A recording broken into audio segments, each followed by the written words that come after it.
Assalamualaikum warahmatullahi wabarakatuh. Kembali lagi sama aku, Yayang Esa Elia. Hai teman-teman, pada video kali ini aku akan menjelaskan materi tentang perlindungan hak atas kekayaan intelektual. Materi ini salah satu materi mata kuliah dari hukum bisnis ya. Di sini aku akan menjelaskan tentang materi tersebut, jadi simak videonya baik-baik sampai beres, sampai habis videonya, oke? Yang pertama di sini ada perlindungan hak atas kekayaan intelektual itu ada 6 poin ya. Yang pertama ada tujuan penerapan hak atas kekayaan intelektual. Yang kedua ada prinsip-prinsip hak atas kekayaan intelektual. Yang ketiga ada lingkup perlindungan hak atas kekayaan intelektual. Yang keempat ciri-ciri utama hak kekayaan intelektual. Yang kelima macam-macam hak atas kekayaan intelektual. Dan yang terakhir, poin terakhir atau poin keenam, di sini ada jangka waktu perlindungan atas hak kekayaan intelektual. Seperti itu.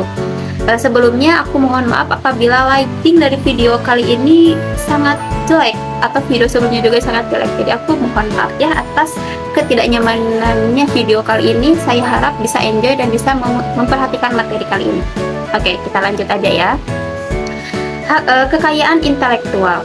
Hak atas kekayaan intelektual intinya sebagai hak yang bersumber dari hasil kegiatan intelektual manusia yang mana memiliki manfaat ekonomi, seperti diantaranya yang pertama ada sebagai hak eksklusif. Hak eksklusif ini diberikan khusus kepada orang atau kelompok yang menciptakan suatu karya cipta melalui hak kekayaan atas intelektual. Orang lain tidak dapat memanfaatkan secara ekonomis karya cipta milik orang lain tanpa izin dari penciptanya. Yang kedua ada hak atas kekayaan intelektual yang diatur dalam Undang-Undang Nomor 7 Tahun 1994 tentang pengesahan WTO atau Agreement Stabilizing the World Trade Organization. Yang ketiga, di sini ada pengertian intellectual property right adalah pemahaman mengenai hak atas kekayaan yang timbul dari kemampuan intelektual manusia yang mempunyai hubungan dengan hak seseorang secara pribadi, yaitu hak asasi manusia atau human rights. Yang keempat, di sini ada haki atau hak kekayaan intelektual juga. Hak adalah hak eksklusif yang diberikan suatu hukum atau peraturan kepada seseorang atau sekelompok orang atas karya ciptanya. Nah, pada intinya hak kekayaan intelektual adalah hak untuk menikmati secara ekonomis hasil dari suatu kreativitas intelektual. Oke, selanjutnya di sini ada tujuan penerapan hak atas kekayaan intelektual. Apa aja sih tujuan penerapan hak atas kekayaan intelektual? Yang pertama di sini ada sebagai perlindungan hukum kepada pencipta, juga terhadap hasil cipta karya serta nilai ekonomis yang terkandung di dalamnya, dan sebagai bahan perlindungan akan aset berharga yang dipunyai perorangan ataupun kelompok dalam bentuk hasil karya. Yang kedua, mengantisipasi adanya pelanggaran hak atas kekayaan intelektual orang lain.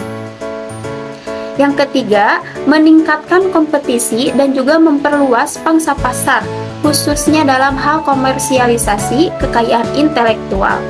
Nah, dengan adanya hak kekayaan intelektual, memberikan motivasi kepada para pencipta, industri, dan masyarakat luas untuk dapat berkarya dan berinovasi serta mendapatkan apresiasi dari ciptaannya tersebut. Yang keempat, di sini ada sebagai bahan pertimbangan dalam menentukan strategi penelitian, industri, dan juga usaha di kawasan Indonesia. Seperti itu. Oke, kita lanjut. Yang kedua di sini ada prinsip-prinsip hak atas kekayaan intelektual. Di sini ada 4 prinsip utama dalam hak atas kekayaan intelektual. Yang pertama ada prinsip ekonomi, yaitu prinsip adanya hak prinsip ekonomi ini bersifat ekonomi yang dapat atau didapat seseorang atas hasil karya intelektual yang telah diperbuatnya. Oleh karena itu diperlukan pengukuhan atas hak karyanya tersebut sehingga dapat dipergunakan secara ekonomis dan tidak disalahgunakan oleh pihak lain yang tidak berhak.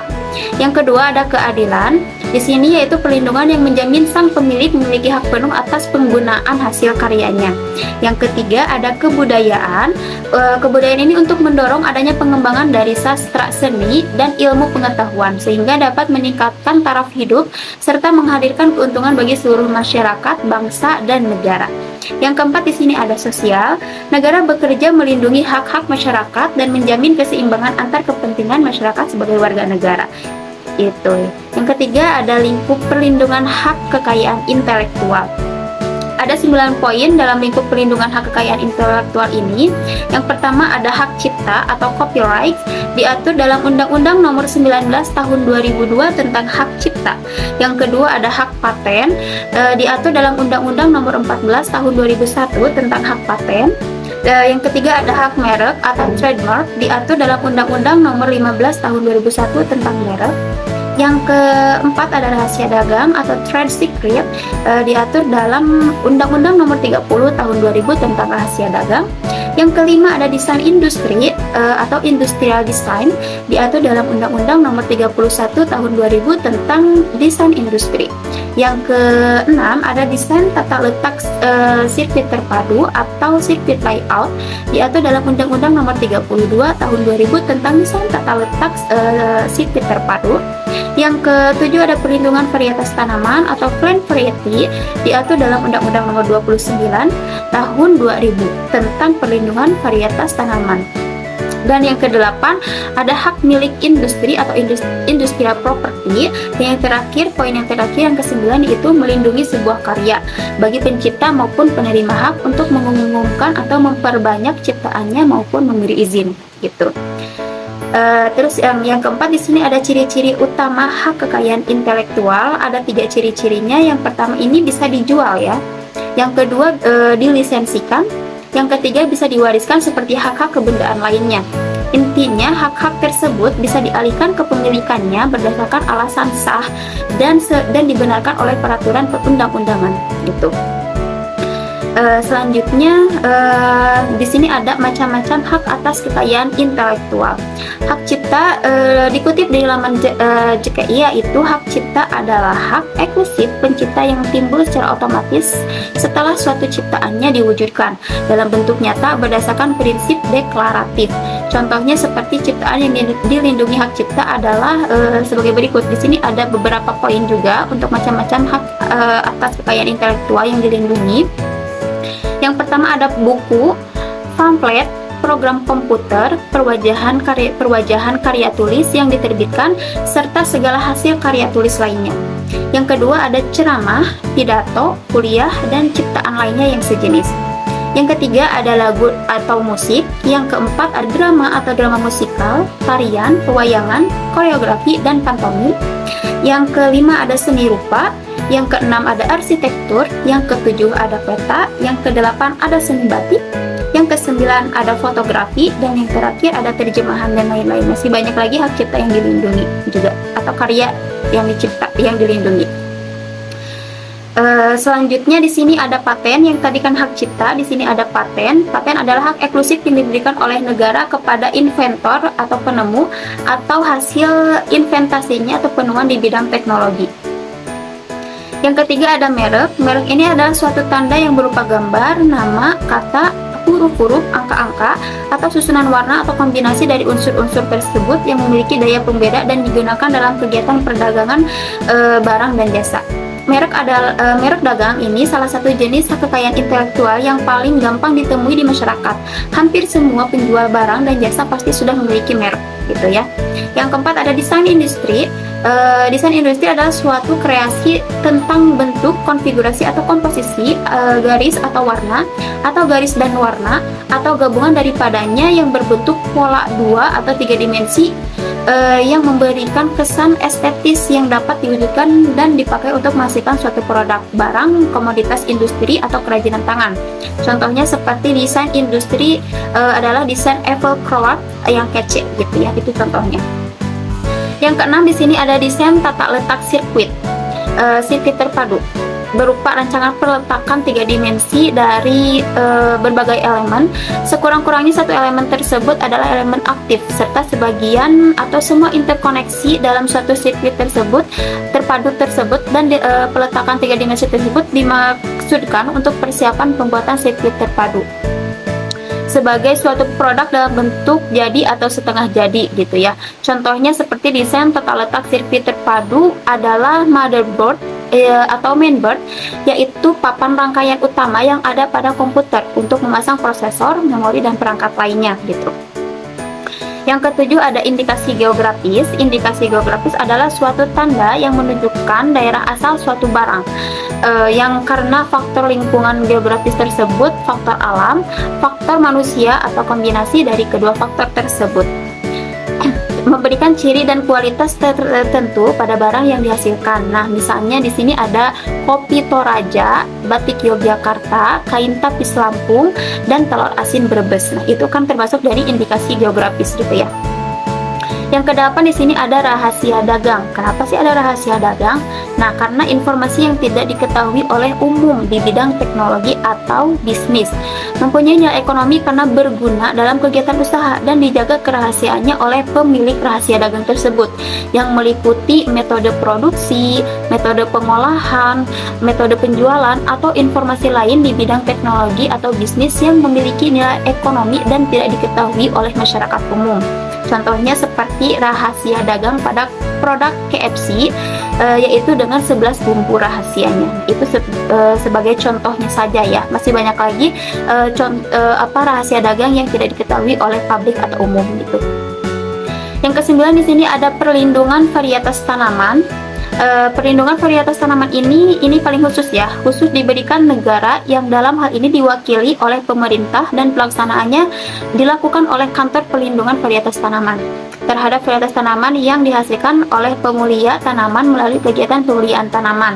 Contohnya seperti varietas yang sudah mendapatkan sertifikasi hak kekayaan intelektual, yaitu contohnya seperti varietas tanaman bunga lipstik Aesinenthus atau suka, seperti itulah penyebutannya. Nanti saya tuliskan di sini.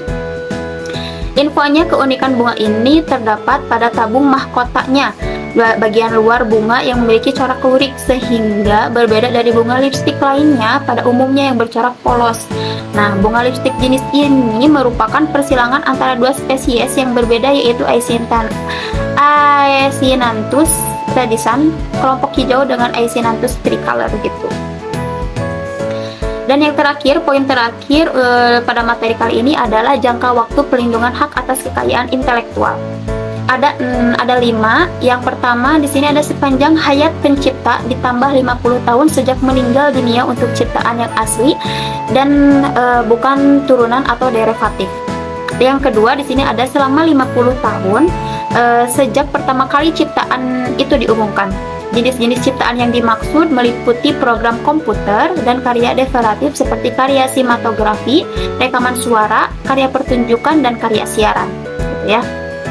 Yang ketiga ada selama 25 tahun. Perlindungan yang terpendek ini diberikan untuk karya fotografi dan karya susunan perwajahan, karya tulis yang diterbitkan. Nah, jadi untuk seperti fotografi, karya susunan perwajahan, karya tulis itu hanya diberikan selama 25 tahun gitu. Jadi lebih pendek dari jangka waktu yang lainnya gitu.